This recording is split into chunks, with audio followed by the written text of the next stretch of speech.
So, we've been journeying through the Bible for the last few weeks or the last year and a half, right?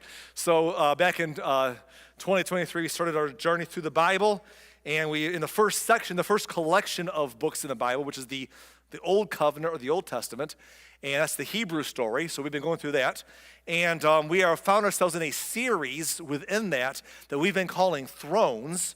And Thrones is the study of the period of the Bible, of the Old Testament, where we are dealing with the kingdom of Israel. Remember this, the Israelites came out of slavery. They came to the promised land. They established themselves there. Eventually, they became a kingdom. And then after their third king, which was Solomon, after Solomon passed away, the kingdom was divided for good into the north and the south. The northern kingdom is called Israel. Southern kingdom is called Judah. And the two never came back together. And that's what we've been studying under our long mini-series called Thrones. And the northern kingdom is gone. There is no more northern kingdom. We saw a few weeks ago their demise. That is now the land of Samaria. That's all that's left. But the south is still around for another week. Next week, we're going to see the end of the south, okay? This series, Thrones, comes to an end next Sunday, okay?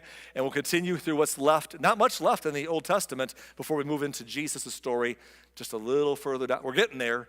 We're near the home stretch now. But we're going to cover that next week as we wrap up the Thrones portion. For today, I want to remind you where we were last week.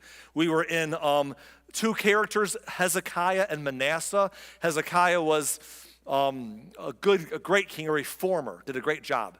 At the end of his life, he got a little off course there, which happens so often in the stories we've read. And that's the time when his son was finally born. He had a young son, and the poor kid probably didn't have the best upbringing because of that. But Hezekiah had been a great king, but he finished on a downslope, and his son took the throne, Manasseh. Manasseh was a terrible leader for a long time, weakened the nation spiritually, morally, militarily, and did bad stuff. Eventually was dragged into bondage by the Assyrians and sent to Babylon, and then while imprisoned there, he humbled himself before God, and he turned it around. He turned his story around. He found the Lord for the first time in the lowest spot of his life, which happens so often, right? And it says the history, some of you who nerd out about such things would care about this. The history tells us that it's around this time that the Assyrian Empire, as we saw recently, was losing its stronghold as a growing empire once their king had been assassinated by his own sons. And so about this time, Babylon, who was a more ancient kingdom anyhow, broke free from Assyria. And during that time, as they began to amass their own power, Manasseh is free to come home and resume his throne in Jerusalem. And when Manasseh comes home, he changes everything. He's a much better king at the end than he was at the beginning. But of course, the damage was mostly done. But he does end well. But when he dies, his son takes the throne. We're going to briefly see his son. And then after, we're going to spend most of our time on one character today. But let's begin with Manasseh's son, Amon. We're going to jump from Chronicles to Kings. Chronicles to Kings, back and forth, because these two sets of books are telling parallel stories, and they give us different details. So we'll begin in 2 Chronicles chapter 33 in verse 21. It says, Amon, that's Manasseh's son Amon, he was 22 years old when he became king. And he reigned in Jerusalem for just 2 years. That's a short reign. He did what was evil in the Lord's sight, just as his father Manasseh had done in his early reign. He worshiped and sacrificed to all the idols his father had made. Of course, the same mess that had kind of messed up the kingdom before his father was taken into captivity and prison. Verse 23 says, but unlike his father, Amon did not humble himself before the Lord. Instead, Amon sinned even more. So he never had a come to God moment later on. He's just going down the same path that really weakened the nation during his father's most of his reign, but not his father's good ending. And so everyone in the nation's like, oh, great, here we go again. We've been there, done that, bought the t-shirt, have a whole collection of t-shirts from this story. We do not need more. So sure enough, in verse 24, then Amon's own officials conspired against him and assassinated him in his palace. But the people of the land killed all those who had conspired against King Amon, and they made his son Josiah the next king. Interestingly, as history teaches us, people who assassinate a leader always feel justified in their assassination. There's a reason they did it. Whether they had a good reason or not, they always feel they do. But it usually doesn't end well for the assassin. Very seldom. Sometimes it does, but most of the time it does not. And so the assassins did what they did, feeling justified, but the people of the land killed them, and Amon's son becomes king. Now, if you're following the story so far, Amon's 24 years old when he dies. How old can his son be? His son Josiah becomes the throne. He's 24 when he dies. So how old must Josiah be? Like when I was 24, our firstborn wasn't even born. Our son Brett was born 3 weeks after I turned 25. So had someone taken me out for the insurance money at the age of 24, I would have never laid eyes on my son. So how old can Amon's son Josiah be when he dies at 24? Well, the answer is he's 8 years old. He's the second youngest king in Israel. The youngest was Joash that Anthony spoke about months ago. Joash was 7. Josiah is going to be an 8-year-old king. Manasseh was 12 years old. They're all pretty young. These are some young kings. But this guy is he's a kid. Which, by the way, can we just pause and think about Amon? Not only was he a wicked king when he was king for 2 years, but apparently he was a player in high school, okay? Because 16, actually, by the time that Josiah would have been conceived, Amon would have been 15. So what a wild young life he carried on, I guess. He was just he was just a small town dude with a big city attitude or something. I don't know. He was his own person. But anyhow, he is now the king. His son now is now the king. Now, Josiah is a good dude. He's a good dude. And we're going to see his story for the majority. In fact, honestly, Josiah is so epic, he deserves 2 weeks from us, but we're going to give him 1. So I'm going to throw a lot at you. But this is a pretty cool reign from front to end. So let's just jump into Josiah's story. Back to 2 Kings for a few minutes, chapter 22 and verse 1. It says, Josiah was 8 years old when he became king. He reigned in Jerusalem for 31 years. So he did not live a super long life because he started so young. At 39, it would all be over. But of course, he doesn't go on to have a bad stretch like some of his ancestors who were good and then kind of landed poorly. He's good all the way through his, although shortened life. His mother was Jedediah, daughter of Adiah from Bozkath. Josiah did what was pleasing in the Lord's sight, and he followed the example of his ancestor David. He did not turn away from doing what was right. Now, a couple things in that verse I want you to notice. The first thing is that he's compared to David. David is always the benchmark, isn't he? In the stories of the kings of Israel, David was not perfect, but David did a lot of epically cool stuff. And even when David got off course for a while, he kind of turned it around at the end, and he just left a legacy that everyone was compared to after him. And Josiah is compared to David as a great king. But with this extra statement that he never turns away in all of his 39 years, his whole life. Well, we're going to skip a few years because let's be honest, when you're 39 years old, I mean, when you're 8-year-old king, there's not much to talk about his early reign. We're going to skip ahead to his adulthood because when he's the 8-year-old king, for the next many years, you're probably learning, was it reading, writing, and arithmetic or something? I mean, he's probably just getting educated. And by the time he's a 26-year-old young man and his frontal lobe is fully developed finally, we're going to talk about his kingdom from that point on. So at the age of 26, we pick up the story in verse 3. It says that in the 18th year of his reign, King Josiah sent Shaphan, that's the key guy. It says he's the son of Azaliah, grandson of Meshullam, okay. But Shaphan, he sends Shaphan, the court secretary, to the temple of the Lord. And Josiah told Shaphan, he said, go to Hilkiah the high priest and have him count the money the gatekeepers have collected from the people at the Lord's temple. As people came to worship at the temple, they would sometimes bring, along with their sacrifices, they would bring gifts and offerings and leave some monetary gifts behind at the temple. And apparently they've been storing up that money for a while. And the king, Josiah, says, hey, tell the high priest, as the king, I want to know, how much money have they been storing up over there? What's the surplus in the temple budget right now? Because I need a number. And here's why. Verse 5. Entrust this money to the men assigned to supervise the restoration of the Lord's temple. Then they can use it to pay workers to repair the temple. The temple was not in good shape anymore. Back in King Solomon's day when it was first built, it was so magnificent, it was a wonder of the world, so to speak. People came from far and wide to see this glorious temple in the beautiful city of Jerusalem. But time has worn things down. Kings like Rehoboam and many others have looted the temple of its best products to pay off hostile kings from attacks that were threatening them. Other kings like like Ahaz shut the temple down for a while, destroyed its furniture. Other kings like Manasseh repurposed the temple for other reasons. And it has just fallen into disrepair. It's like going to a town that used to be epic and now it's all run down and the storefronts are beat up. The temple was still being used because of people who cared about the spiritual reasons. It just didn't look so good anymore. And so the king is basically like, look, loosen up the purse strings, let's fix the temple. Now, why had they not already done that with the money? It was probably because the king had to say so in the past about what they did with the temple, right? And the previous kings didn't care that much, but Josiah did. Or maybe, the people in charge of that were like, I don't know, we need to keep more cash on hand. And he's like, we got to fix this place. It's in bad shape.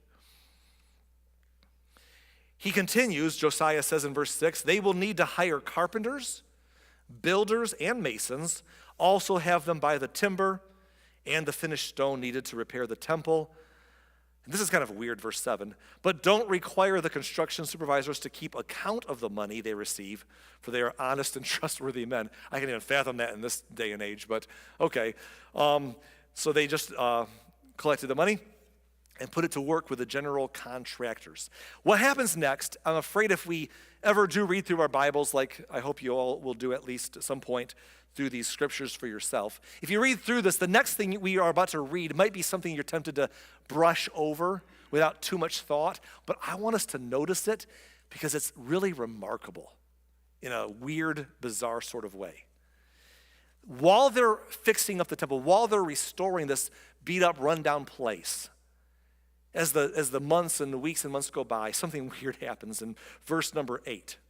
Hilkiah, the high priest, said to Shaphan, the court secretary for Josiah, hey, I have found the book of the law in the Lord's temple.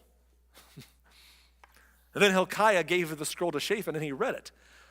He's like, oh, we found something. It's the book of the law. Now, remember what the book of the law is. Well, first of all, the law, as contained in the scriptures, was called the law, was the period of the books that Moses wrote that told the story of God bringing them out of slavery and giving them laws to live by. Remember, the Israelites, about 1,000 years earlier, the Israelites were in slavery, and when they came out of slavery, they had never had to govern themselves before.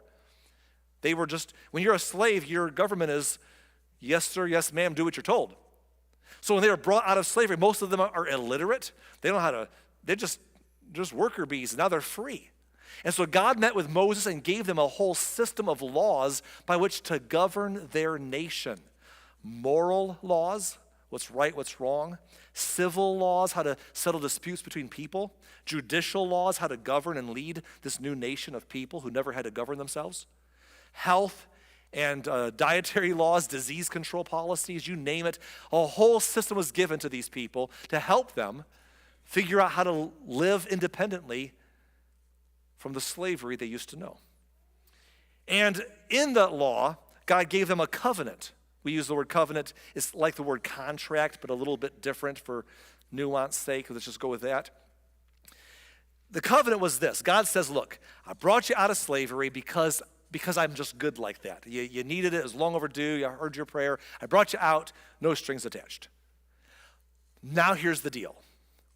Here's the covenant, if you will believe that I care about you and that I'm good, and put your faith in me, you'll trust me, and follow my ways, follow my best practices that I'm giving you, and live by them, you will prosper because of it. And I'll be with you because, and I'll bless you above and beyond your imagination. But if you kick me to the curb and you don't want my involvement, I won't force myself where I'm not wanted.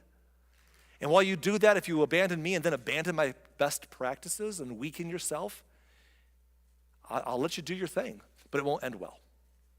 It will end very poorly. In fact, that's all kind of spelled out.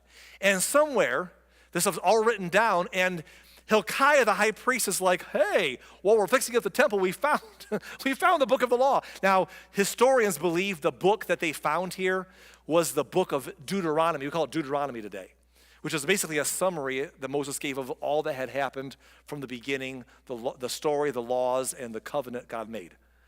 And he says, we found this thing. And I'm thinking, how did you lose that thing? Isn't that kind of the point? I mean, what were you doing in the temple anyhow, Oh, we're just doing temple stuff. I think it's like religions tend to get. Just full of traditions. We've done it for years this way. We do our religious stuff this way because that's how we've been doing it for a long time. And we get very defensive for our traditions and don't question our traditions. But we forget the reason behind them all. Like, where did this come from? What's the why behind the what?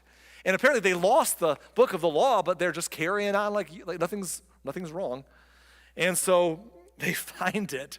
And the high priest reads it, and he hands it to Shaphan, and Shaphan, he reads it, and he's like, oh boy. I don't know how long it had been lost for. Was it just their lifetime? Was it generations? I mean, the temple had been in bad shape for a while. Was it under some rubble or behind the scaffolding in the back room? I don't know. But they're like, oh, hey, check this out. Verse number 9, Shaphan went to the king, and he reported, your officials have turned over the money collected at the temple of the Lord to the workers and the supervisors at the temple. The reconstruction's going on. It's great. Oh, and by the way, Shaphan also told the king, Hilkiah the priest has given me a scroll. So Shaphan read it to the king. The king's like a 26 or so year old guy, hearing it for the first time as they all were. What was written down almost 1,000 years ago. It says in verse 11, when the king heard what was written in the book of the law, he tore his clothes in despair.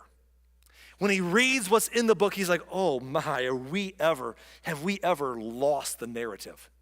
I mean, what God brought us out of slavery and gave us all this and gave us a pattern to build a kingdom off, and we have just walked completely, we have made a mess. We have pushed him to the side. We've abandoned everything he taught us. We're a mess. In fact, we shouldn't even be here anymore. That's why for generations now we've gotten so weak and so fragile to enemy threats. We're in trouble. And so he's in despair. He's tearing his clothes, and he gathers his people together, and Josiah says, can someone please go find a prophet? I need someone with spiritual clairvoyancy or a vision from God, however you want to word it, a prophecy from God, so we could talk to God about these ancient writings and tell us today, what does God have to say? Are we too late? Is it too late for our kingdom? Have we gone too far? Is there hope? I don't know where we stand. Can someone please find us a prophet? Well, Isaiah the prophet is dead. He's gone. Jeremiah the prophet, we're going to see him. He's a young guy coming up in the ranks right about now. But there was a prophet that everyone heralded very highly. Her name was Huldah. And she was a powerful prophet that people came to for spiritual guidance and direction and words from the Lord to speak into their lives.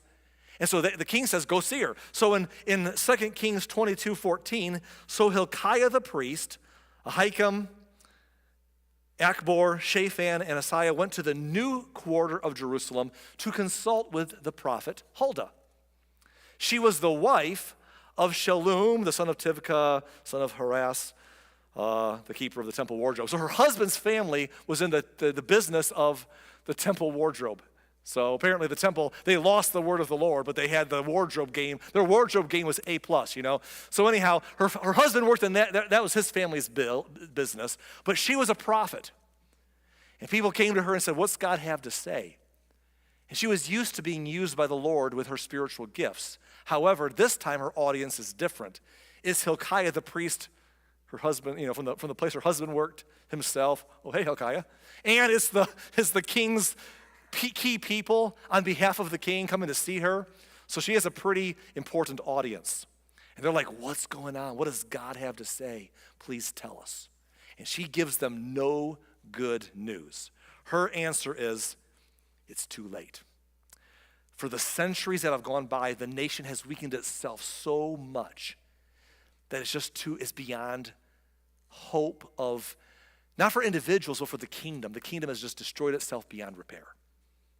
She says, almost like going to the doctor because you're like, I don't feel well. And they're like, well, you didn't know this, but you've had an underlying condition for a long time. It's terminal. You're not going to live. It's not a matter of if you're going to pass away. It's a matter of when, how long. We can prolong your life a little bit perhaps, but it's terminal. That's kind of what the nation was like here. She says, look, the kingdom is so deteriorated and through its bad direction that it's going to come to an end in the near future. And Babylon, who's rising to prominence right now, is going to come along and rule this area one day. And it's too late. That's some pretty bad news for Josiah.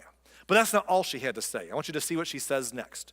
In verse 18, Huldah says, "But go to the king of Judah, who sent you to seek the Lord, and tell him, this is what the Lord, the God of Israel, says concerning the message you've just heard." Concerning that bad news you just heard, here's what God says to you.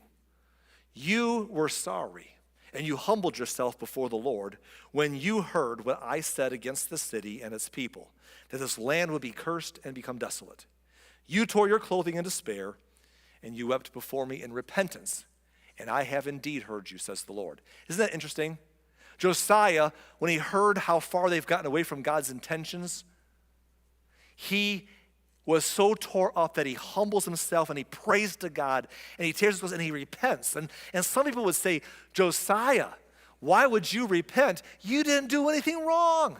Come on now. This was people before you were even alive. It's not your problem. That's what we tend to do, right? That's what people tend to do. So, what religious people tend to do is we don't want to own the sins of the fathers before us. That's not I wasn't around for that. So I don't need to be accountable for things that happened before I was born. But Josiah understands that someone's got to step up and say, look, the people who did those wrongs aren't here. If they were, they wouldn't care. But we're here, and this is our story, and someone's got to say, we blew it. We blew it, and I'm going to own it because someone's got to own it, and I'm sorry. And he repents on behalf of them all, even though the young king himself was a good guy. And so Huldah, she says, listen, God sees that. And while the nation is on a track towards certain destruction, God's heard your prayer and has seen your heart, and he's pleased with you. Verse 20. So I will not send the promised disaster until after you have died and have been buried in peace. You will not see the disaster I'm going to bring on this city. In other words, in your lifetime, it's going to stay good, and you're going to die in peace, in a time where the kingdom is still intact, and they are going to honor you and sing, and celebrate your life and mourn your death before the bad stuff happens. So don't worry, it'll come after your life is over. So they took her message back to the king. Now, what's the king do with that information? Well, if he's like his great-grandfather Hezekiah, he would say, good. As long as it's peace in my day, who cares, right? That's what Hezekiah said. But that's not what Josiah says. Josiah has a whole different outlook on the fact that it's hopeless in the long run, but it's going to be good during his day. So, hey, I can't change it anyhow. Just eat and drink and be merry. Que sera, sera. Whatever will be, will be. I mean, it's over. Why try? That's not what Josiah does. Let's read that story. Back to 2 Chronicles chapter 34. It says, then the king summoned all the elders of Judah and Jerusalem, and the king went up to the temple of the Lord with all the people of Jerusalem and Judah, and all the priests and Levites, all the people from the greatest to the least. He gathers everyone together, all the people, brings them to the temple. Says, all the leadership locally and across the country, meet me. We're going to talk. And there, the king read to them the entire book of the covenant that had been found, in the Lord's temple. He's like, guys, I found something, you need to read it. And the king himself, can you imagine this? His teleprompter was the scroll of Deuteronomy. He's like, here's the words. And the king, what an epic moment for the nation, for the king to be reading the law to all the people gathered. In verse 31, the king took his place of authority beside the pillar, and he renewed the covenant in the Lord's presence. He pledged to obey the Lord by keeping all his commands, laws, and decrees with all his heart and soul. He promised to obey all the terms of the covenant that were written in the scroll. Why? Josiah is too late. That covenant was old. The nation broke it. The prophet Huldah, she already told you that it's unsalvageable. The covenant has basically been broken already. Why bother obeying it now? It's too late. Just enjoy your good life. He said, nope, I'm going to obey this thing with all my heart and all my soul for all my days. Verse 32, he required everyone in Jerusalem and all the people of Benjamin to make a similar pledge. The people of Jerusalem did so, renewing their covenant with God, the God of their ancestors. So Josiah removed all the detestable idols from the entire land of Israel and required everyone to worship their Lord, their God. And throughout the rest of his lifetime, they did not turn away from the Lord, the God of their ancestors. Now, a couple things I won't read because we're reading a lot today, but I'll tell you about that he does above and beyond. For one, he goes over to some shrines that King Solomon, remember King Solomon, who was epic ancient king? But at the end of King Solomon's life, Solomon turned away from the Lord because he had like 1,000 wives or concubines, 1,000 wives or others, significant others, and he worshiped all their gods and built shrines to them along the way. And apparently other good kings have come along and have removed some of those kinds of places and reformed a little bit, but no one had ever removed Solomon's shrines because they were Solomon's shrines, you just kind of, they're historic landmarks. If Solomon put them, he was epic. But Josiah's like, I don't care how historic they are. If it's bad, it's bad. We're going to get it out of here. We're not going to leave that monument. So he cleans out. He cleans out even Solomon's stuff, finally. And he goes up to the northern, not what used to be the northern kingdom, which is now just the land of Samaria. And he goes to where the first king of the north had built a couple altars. Remember the first king, when the kingdom divided at the beginning of Thrones, the first king of the north was Jeroboam. And he made 2 golden calves to worship instead of God, and he put altars for both of them. And a prophet had come along to Jeroboam and said that one day a prophecy was that a child named Josiah would destroy that altar. Well, here we are hundreds of years later, and sure enough, a child, king at the age of 8, is now an adult who goes up to the north and destroys that altar and fulfills that ancient prophecy. So, Josiah's cleaning house. And again, it's too late, Josiah. Why are you going through all the trouble for a losing cause, the nation's beyond repair? But he did his part. 2 Kings 23:21, let's continue. King Josiah then issued this order to all the people: hey, you must celebrate the Passover to the Lord your God as required in this book of the covenant. So the Passover to the Jewish people, to this day, to the Jewish people, Passover is like Independence Day to us, like July 4th, except for it's a lot more important to them because we celebrate, a war we were about to fight for freedom. They were coming out of literal slavery. So it's a big celebration every year. It's their biggest thing. And so they had lost sight of why and how they did that because, again, after a while, the book of the law was gone. They had traditions, and most things become tradition after a while, which may become outdated or may shift or whatever. But they lost the original intent, the why behind the what. And so Josiah says, now that we found this book of the covenant, we're going to do Passover the way it was originally intended to be done. And sure enough, in verse 22, there had not been, this is kind of shocking, by the way, there had not been a Passover celebration like that since the time when the judges ruled in Israel, nor throughout all the years of the kings of Israel and Judah. Never in the entire history of the kingdom did they do their Passover celebration like they did this time. Not even during King David's epic reign, or Solomon's. Like not since before they were a kingdom, back when Samuel and the judges were around. It has been that long, but Josiah, it says in the next verse, but in the 18th year of King Josiah's reign, this Passover was celebrated to the Lord in Jerusalem. Josiah also got rid of the mediums and psychics, the household gods, the idols, and every other kind of detestable practice, both in Jerusalem and throughout the land of Judah. He did this in obedience, again, to the laws written in the scroll that Hilkiah the priest had found, in the Lord's temple. Again, it's too late. And then the next verse is pretty cool. This is like the epitaph for his large tombstone. This is the eulogy. This is the summary of a life well lived. You want a great summary for a life well lived? Check out Josiah's in verse 25. Never before had there been a king like Josiah. This is so cool. Never before had there been a king like Josiah who turned to the Lord with all his heart and soul and strength, obeying all the laws of Moses, and never has there been a king like him since. There wasn't too many kings since, but anyhow, that's another story. He was epic. It's a dying gasp, but he's truly an amazing king. And that brings us to, we're going to skip ahead. He does all these repairs. The temple's restored. The nation's in its best spot ever. Josiah is now 39 years old. He's on top of the world. Things are going so well. Again, epic leader. Deserves way more attention than we gave him today. But now we're going to read the end of his story. And it's our last thing we'll read today before we make some application and go home. 2 Chronicles 35.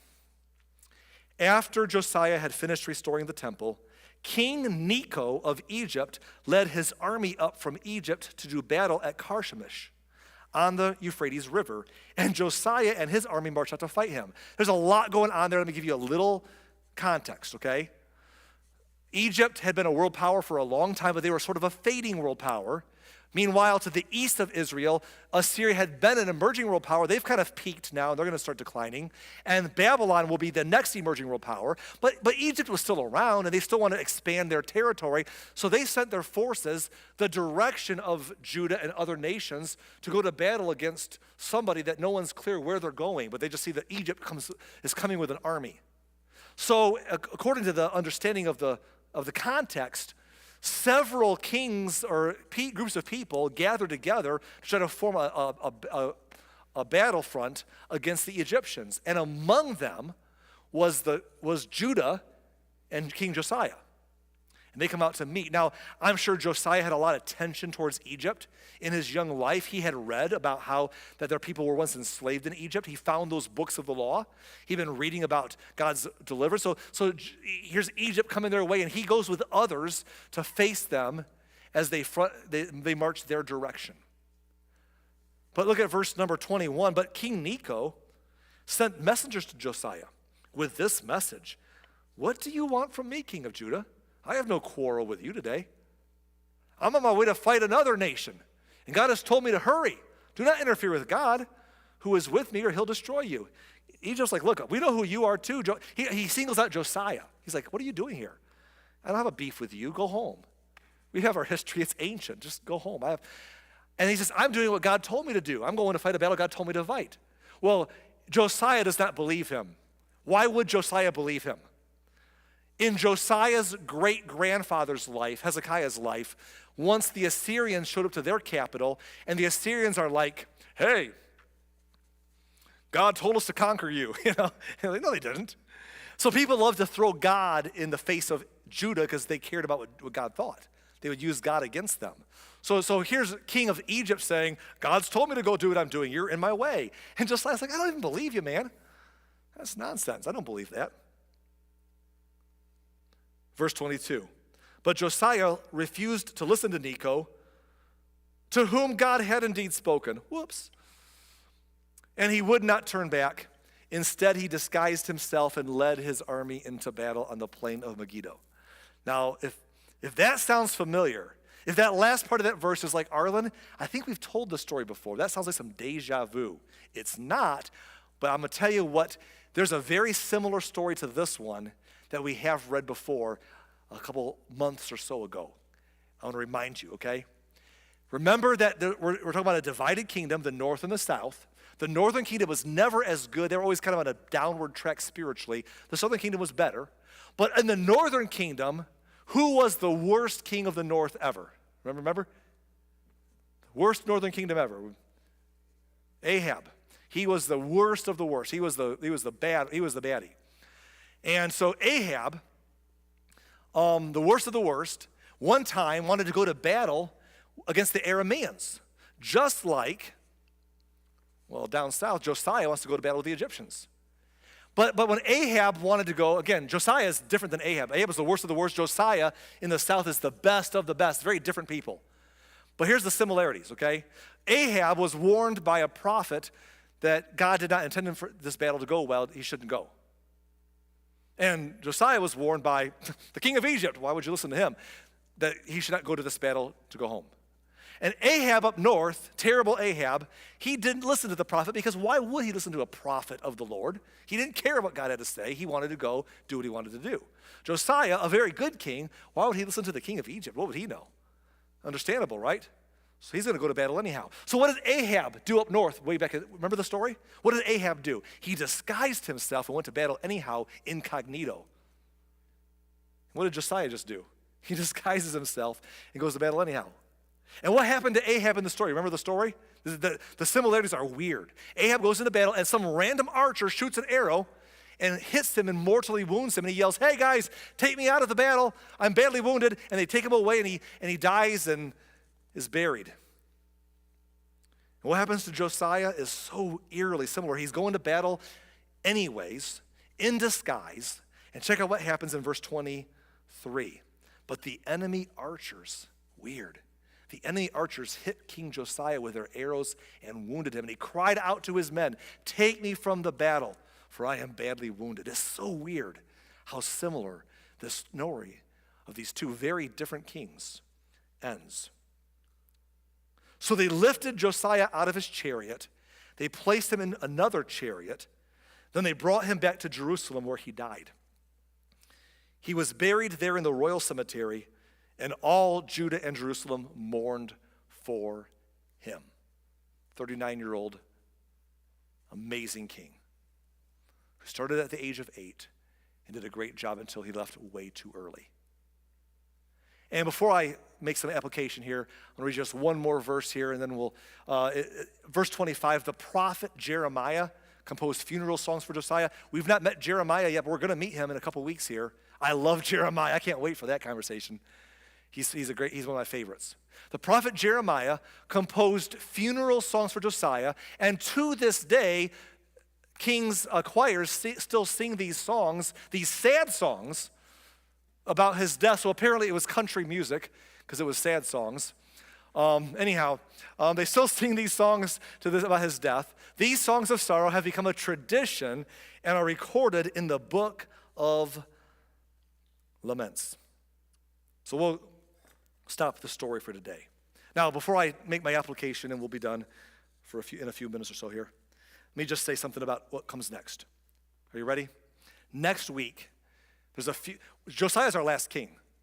What a great way to end. He's the last one we're going to spend much time on. There's a few more kings in Judah. We're going to kind of brush over their very short and terrible reigns.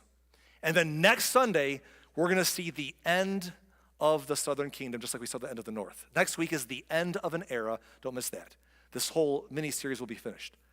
But the last king we'll spend significant time on is Josiah, and what a king to spend time on. So as we wrap up this story today, let me just talk about that for a bit.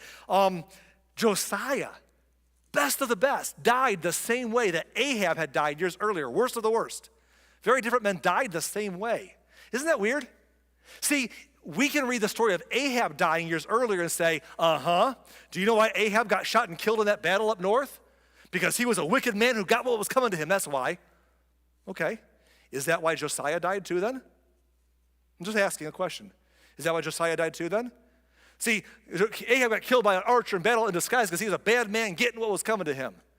Okay, is that the same thing true for Josiah? Well, no, that's different. Okay, I agree. But isn't it human tendency to want to look at things that happen and say, that happened to that person because they're bad, right? Or that happened to that person because, listen, please let me make this statement. It's not on the screen, but please hear me. You can't always extrapolate people's character from their circumstances. Are you with me? You can't always extrapolate people's character from their circumstances. It's so easy to say, well, I know why that happened to that person. Because they had what was coming to them. Really? Are you sure? Especially if we don't like them anyhow. If there's someone who's famous, maybe they're a political figure we don't like, or a famous celebrity we don't like, or maybe they're just someone in our personal life that they're the ops, And we're like, well, bad things happen to them because they had it coming. Be careful. What do you do when it happens to someone what do you do when it happens to you? Or someone you think is a good person, or someone you like? Be careful that you don't extrapolate people's character based on their circumstances. Because that's not how it always goes. I mean, Josiah and Ahab, were they the same people? Not at all. Same ending? Absolutely.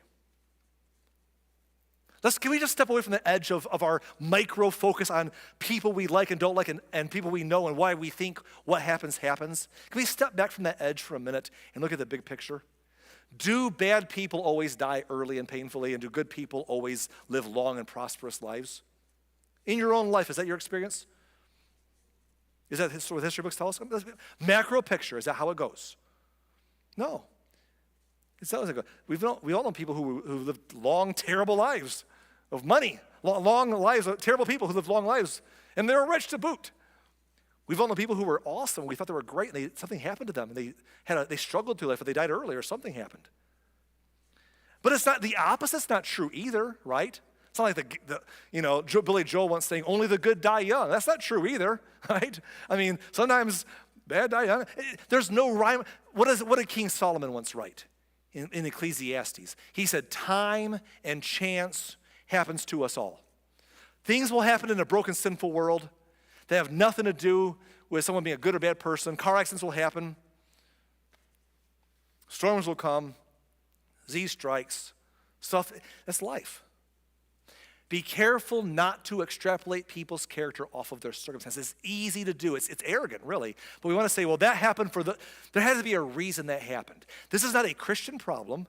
This is a human problem, whether you believe in anything or not. But Christians should be better at this because we have better instruction, I think. That we should never look at someone and say, I'll tell you why that happened to them, I'll tell you why that happened to our country. God's judging our nation. Really? You know that? God told you? Oh yeah, he told me. It's so arrogant, isn't it? Like, how do you know that? We are arrogant and we sit in the place of God declaring judgment on why things happen because it fits our narrative and we want to believe it. Instead of saying, I don't know. The problem with doing that to anybody, and by the way, remember Jesus' story? We haven't got to Jesus yet. We're getting there soon. Jesus was walking around doing his awesome Jesus stuff, and his own disciples were like, hey, Jesus, here's a blind guy whose sin was committed that make him be born blind. His sin or his parents' sin. And Jesus is like, what? That's stupid, man. What are you talking about? God's going to be glorified in his life, but no one's sin. Stop talking silly. But that's human nature to say, this happened for a reason, and I have an opinion on that. But those opinions are not only unhelpful, they're dangerous, and they're arrogant, they're misguided, and we are not God. We don't know what happened. If you do that, it eventually comes around to you. Be careful that you don't declare a sentence that might be true in your own life or someone's life you care about one day, judging why things happen to people. Why did Josiah die like Ahab died? Younger than Ahab. Why did Josiah die at 39 this way? I don't know. Can I offer you a reason? Here's a possible reason I'll give you. Maybe it's because the nation of Israel, the nation of Judah was about to come to its demise. And God wanted Josiah out of the picture because he wouldn't want to see what was going to happen to his nation. So by letting him come to an early battlefield, story, ending, the nation's still intact. He has a big funeral. Everyone mourns his death and grieves him. They celebrate his life. They write songs about him. And he leaves with the kingdom still in good shape. And not have to live to see what's about to happen afterwards. Maybe God was just getting him out of this world into a next better place before the bad stuff went down. Right? Maybe that's why. I don't know. Here's the thing. Say, Arlen, is that the reason? I don't know. And you don't know. Listen, you don't know. So don't act like you know. Right? In anyone's life, whenever you see, I'll tell you where that happened. Be careful. That's dangerous. That's arrogant. You don't know. So don't act like you know. And I see it sometimes, and it's so, just humble ourselves to say, when people go through some bad things and you see someone, whether you like them or not, don't like them, or know them or don't know them, Don't play God. When something bad happens to somebody else, the best reaction from us should be a humble one to say, oh, wow, I am so sorry that happened. Can I be of help or not? Either way, I'm just going to do what I should do, and I'm going to stay humble and leave God to do what he does. That's above my pay grade. And just care to help people as I could help them. You don't know, so don't act like you know. Here's what we do know. Josiah was an epic king. Like, if there was a Mount Rushmore in Judah, in Israel, Josiah would be. How many have been to Mount Rushmore? Have you been to Mount Rushmore and seen in person? Anybody here? Okay, we had more people in the first hour that had been to Mount Rushmore than we do in the second hour. Get with your game, second hour. Come on now. Mount Rushmore, okay? How many have been to the other side of Mount Rushmore, seen the backs of the presidents, huh? No, I'm just kidding. There's nothing there. Anyhow, I've been to Mount Rushmore. It's a beautiful sight. If there was a Mount Rushmore in Israel, Josiah would be on it. David would definitely be on it. Who else would be on it? We could argue that, debate that. But I think these two would be on it. Josiah was epic. He was thrust into power very early in life at the age of 8. He figures out, tries to do right. He figures out that it's too late for his nation, that they've gone so far that the end is coming one day, but not during his lifetime. He can't save his kingdom past his life, but he tries anyway. He's like, you know what? It might not make a difference, but I'm still going to do the right thing. Josiah, why waste your time? Here's the whole landing point. Don't miss it now. Josiah, you can't change the outcome. Why try to do the right thing? Why try to keep the covenant now? It's too late. Just do your thing and live your life. And Josiah's like, no, I'm going to do what's right, even if it doesn't make a difference, because it's the right thing to do. And folks, that is greatness. Greatness is doing right no matter the outcome. Don't miss this. This is our takeaway for today. Greatness is doing right no matter the outcome. Greatness is saying, if I practice my behavior in my business or my personal life in an ethical way, I might lose an opportunity or not get ahead the way I want to. But if I can do something a little unethical and shady, I can preserve myself and meet my goals and reach my dreams. And hey, maybe it's not right, but once I do that, then I'll be in a position to do some good things from there. No, it's never right to do wrong in order to get a chance to do right. But it's tempting to justify the outcomes that we would like to manipulate, or to say, hey, I can't make this work out anyhow, so why try? But greatness is in saying, I'm not doing what I do to get the outcome I want to get. I'm doing what's right because it's right to do. And here's the thing about that. The outcome will be good. Maybe not the good that you and I want to manipulate it to be, but in the grand scheme of the bigger picture than we tend to look at, we know that all things work together for good to those who love God. We know that there's a purpose behind it all. We know that in the end, Josiah's story is pretty epic. We're celebrating it today still, 2,500 years later. He's an epic king, even though it didn't change the story of what happens next to the nation. So in the outrun, it does matter. The outcome is good. But outcomes are in God's category, not yours. That's why we shouldn't judge other people's outcomes. You don't know, so don't act like you know. But when it comes to your life, we can't manipulate our outcomes, but we can do what's right, regardless of the outcome. We can do what's right, even if doing what's right will make us miss an opportunity we want to manipulate, or will maybe even harm us, we think. Greatness is doing what's right, no matter the outcome. And listen, you don't have to be a king for this to apply. Are you with me? You don't have to be a king. All of us have opportunities every day of our lives to say, am I going to do the right thing or the thing that will get the outcome I want to control? And if those two things are the same, great, but if they're not the same, we are governed by what is right above all else. And all of us in that way, all of us can be great. Let's pray.